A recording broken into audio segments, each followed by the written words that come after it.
Hi everyone, Somerset Foodie here, giving you a fantastic family favourite of ours. It's chicken korma, and we're showing you how to use one of our favourite curry pastes, our curry mix chicken korma curry paste. So I've got all of my ingredients prepped, and I'm just going to bash straight into this, and then I'll talk to you through it as I go. So I've got a pan, I'm going to bash that straight on the heat, and I'm going to whack some oil in, quite a bit of oil. Don't be shy about oil. And then I've chopped up 3 onions, okay? That sounds quite a lot, and actually chopping onions is a massively important part of the game, and Indian food really relies on onions as part of the base. So we're just going to get those onions sauteing in the pan. That can sit there for a minute whilst I talk about the other ingredients I've got. So we've got some chicken breast. We're feeding 4, so I've got 4 chicken breasts that I remembered to marinate before when I got home tonight. So we've got chicken breast, we've got about 1/3 of the korma paste, and then we've got some yogurt. So marinating chicken in yogurt is a real classic Indian thing, and it's really there just to tenderize the chicken. So get that done. If you push for time, try and get that marinating for at least half an hour. I've had that in for about 2 to 3 hours, so that should be really nice. I mean, if you can, overnight is amazing. So we've got that chicken marinating there. So I've got my paste, I've kind of weighed that out. So we've got 4, we're feeding 4, so you need in total about 120 grams of paste. I used 40 gram in the marinade, so I've got 80 gram left over there. So I'm just going to find my little utensil to stir. So we're going to get back in. So we've got some onions fizzing away here. So what we just need to do is get these to be just sort of translucent, really. These are going to take around about 10 minutes. Okay, so these onions have sweated down nicely, probably a couple of minutes in the pan. It's time to add in the paste. So in goes my korma curry paste. Now, the reason why this is absolutely brilliant, these pastes, are you've got, I mean, I'm as much of a fan as anybody on making curries and getting all the fancy ingredients together and so on, but so often midweek you just miss that vital piece of ingredient, like fresh ginger, or I haven't got any garlic, or I've run out of turmeric. And the beauty about having these pastes is that actually all you really need is the main ingredient. So that's going to blip away quite nicely. We're going to cook that paste down with those onions for about 5 minutes. That gives me a chance to get on with the rice. So, little pan on for the rice. We'll get the heat on. So, what you need, really, this is going to be an absolutely brilliant Indian cumin rice. And it's a pilau. So a pilau is really different from just boiling up rice. A pilau is cooked in a stock and all those flavours. So, let's get on with the royal cumin rice. So, come over here. Pestle and mortar, absolutely vital piece of kit. So I've got in there just a few cloves, probably 6 cloves, and I'm just going to give them a really good smash up. We don't want to be biting down on whole clove. That gives your dentists and your teeth a real nightmare. So smashed up the cloves.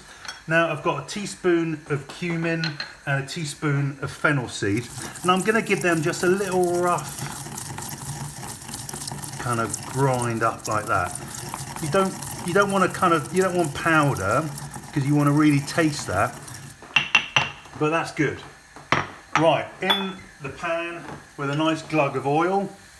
So we've used a little bit of Fussel's rapeseed oil, so that should now start to be getting a little hot. I'm going to start with the spices. So they're perfect. They're just going to give them they're just going to start, the smell is amazing. They're just going to start releasing their aromas and in with the garlic. And we're just going to give that a few seconds. And I've got another onion. So I know there's a lot of onion going on here, but I think Indian food really uses onion as a key base. So in with the onion. And we're just going to let that, I can turn the heat down a little bit now. We can let that just gently kind of fry away, because what we're looking for is a little bit of colour on the onions. Really important that you don't burn anything. But, right.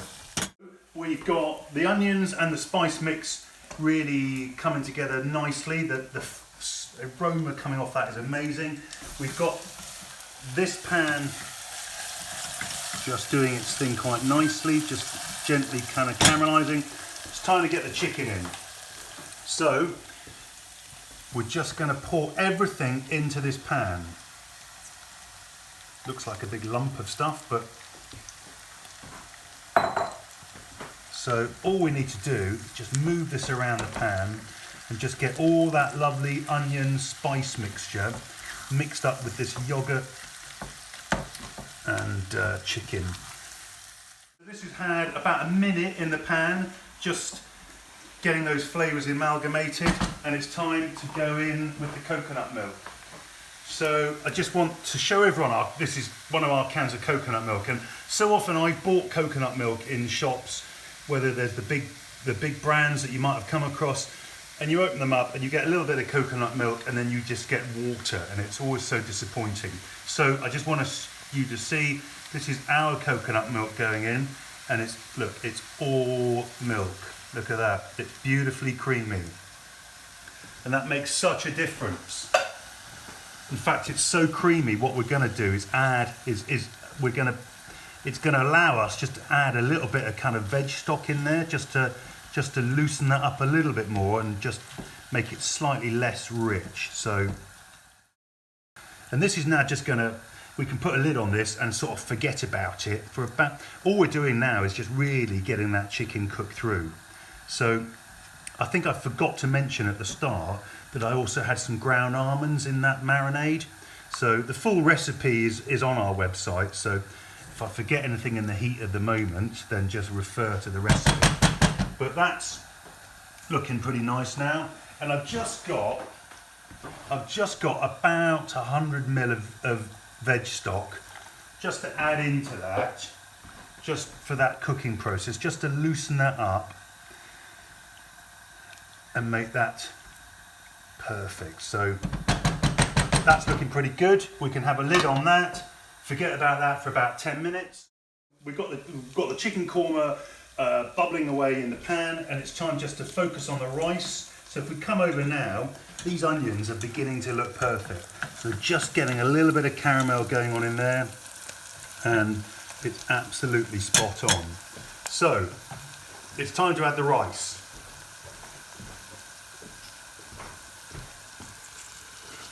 So we've got, now, your rice portions are really tricky. How much do you cook? Now, my foolproof method for rice, that 1 cup of that 1 cup of rice is perfect for a family of 4. So you need 1 cup of rice, that's gone in, and we'll just mix that around with all that beautiful cumin and onion and garlic. So that's just going to mix around in that pan there. And then we just need, literally, we've got some more veg stock, so we just need 2 cups of veg stock. So that's going to just go in there, perfect. Give that another little mix around. And making a flavoured rice is just so much more interesting when you come to eat it. So we're just going to bring that up to the boil now and stick a lid on it. Okay, so we're approaching the kind of final stages of the korma. I'm just going to now just take the opportunity of thickening up a little bit more with a few tablespoons extra of ground almonds, and then it's about 3 tablespoons of ground almonds, just will help thicken that up. And then I'm just going to add something that's pretty unconventional, but it does an amazing job. I've got a couple of tablespoons of soy sauce, and actually, yeah, that's not really in most korma kind of curry cookbooks, but it does a really nice job at seasoning it at the end. And then just remember, we just need to, like everything, check for the seasoning. And I think just a little bit extra salt at the end. And that's pretty much done. So I'm just going to turn the pan off, and that can sit there. Obviously doesn't want to be rammingly hot, so that's fine now to sit there for 5 minutes just whilst we wait for the rice to finish cooking. So the rice has been cooking for about 10 minutes. It's absorbed all of that liquid, so there's no kind of draining or anything like that to be done. And pretty much we're ready to go. The curry's cooked. I mean, it just needs 10 minutes. When you're using chicken breast, really don't overcook it, so it doesn't want to sit there for hours, otherwise it actually goes a bit tough. So we're ready to go. I made a little, I think actually, something as rich as this korma just needs a little bit of this sharp tomato. It's tomato, red onion, and actually this cucumber was, yesterday I delivered to a customer in Falkland who gave me a cucumber she'd grown, so that's gone in that salsa too. So thank you very much for the cucumber. And then we've got a few nigella seeds and a little bit of olive oil. And then we've got some spring onions and some coriander. So let's plate up. So let's get the rice on. It smells amazing, that rice, I have to say. And then we're just going to get some of the korma on there. Beautiful.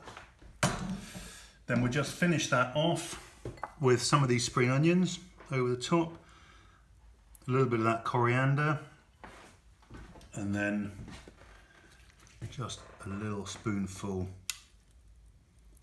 of the tomato and onion salad. And then, well, it's up to you guys really.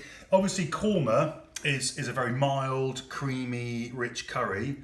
If you like it hot, add a few chilies, and there we go. So that's our chicken korma with cumin pilau rice and tomato salsa. All of the recipes are on our website. All the products are available to order. www.somersetfoodie.com, and yeah, we'd be delighted to help you out, and a good old family favourite, chicken korma. Bye for now.